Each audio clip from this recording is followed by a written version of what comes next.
भगवान को जदि आम पूरापूरी स्वच्छ हृदय पानी आ तुलसी पत्र देदेले ना से सी शांति सी किसी आदौ चाहती सी चाहती भल पाइबा स्नेह आंतरिकता आ भक्ति भावना गोटे भल भक्त सी चाहती तांकु मूल्यवान पूजा सामग्री बहुत टंका खर्च करवा डोनेट करवा लक्ष लक्ष टंका तांकु ए सब किछि भी दरकार नहीं।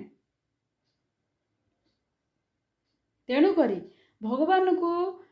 इाड़ू सियाड़ू किछि न देई खाली भक्ति मन रे तुलसी पत्र आ पानी टिके देदेले भी चलिबो। जदि दबाकू चाहूचंती मंदिर बाहर जदि जो बसुचंती भिकारी माने विकलांग होइथिबा भिकारी माने सेमाने हेउचंती जीवंत देवता तांकू दियंतु तांकू जदि आमे देबा